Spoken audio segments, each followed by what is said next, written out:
প্রথমেই জানাই সকলকে একান্ত আপন হাউস ইউটিউব চ্যানেলের পক্ষ থেকে অসংখ্য ধন্যবাদ। আমার এই চ্যানেলে প্রতিটা দিনের নতুন ধরনের কারেন্ট অ্যাফেয়ার্সের প্রশ্ন ও উত্তর, প্রতিদিনের কুইজের প্রশ্ন ও উত্তর ও বিভিন্ন বিষয়ের প্রশ্ন ও উত্তর সম্পর্কে প্রতিদিন আলোচনা করা হয়। চলুন কথা না বাড়িয়ে ভিডিওটা শুরু করা যাক। ফার্স্ট প্রশ্ন, কোন বছর হিন্দু কলেজ প্রতিষ্ঠিত হয়? উত্তরটি হলো 1817 খ্রিস্টাব্দে।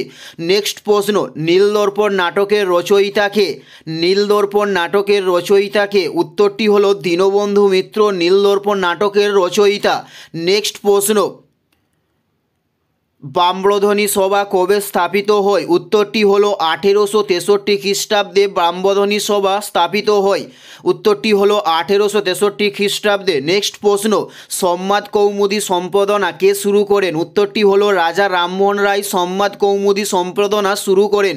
উত্তরটি হলো রাজা রামমোহন রায় সম্বাদ কৌমুদী সম্পাদনা শুরু করেন। নেক্সট প্রশ্ন, প্রথম দৈনিক বাংলা সংবাদপত্র কোনটি? প্রথম দৈনিক বাংলা সংবাদপত্র কোনটি? উত্তরটি হলো সংবাদ প্রভাকর, প্রথম দৈনিক বাংলা সংবাদপত্র। নেক্সট প্রশ্ন, সঞ্জীবনী পত্রিকার সম্পাদক কে ছিলেন? উত্তরটি হলো কৃষ্ণকুমার মিত্র সঞ্জীবনী পত্রিকার সম্পাদক ছিলেন। নেক্সট প্রশ্ন, যুগান্তর পত্রিকার সম্পাদক কে ছিলেন? যুগান্তর পত্রিকার সম্পাদক কে ছিলেন? উত্তরটি হলো বারীন্দ্র কুমার ঘোষ যুগান্তর পত্রিকার একজন সম্পাদক ছিলেন। উত্তরটি হলো বারীন্দ্র কুমার ঘোষ। নেক্সট প্রশ্ন, প্রথম বাংলা সাপ্তাহিক সংবাদপত্রের নাম কি? উত্তরটি হলো সমাচার দর্পণ। প্রথম বাংলা সাপ্তাহিক সংবাদপত্রের নাম, উত্তরটি হলো সমাচার দর্পণ। নেক্সট প্রশ্ন, নর্দমা বাঁচাও আন্দোলনের নেতৃত্বে কে ছিলেন? নর্দমা বাঁচাও আন্দোলনের নেতৃত্বে কে ছিলেন? উত্তরটি হলো মেধা পাটেকর ছিলেন নর্দমা বাঁচাও আন্দোলনের নেতৃত্বে।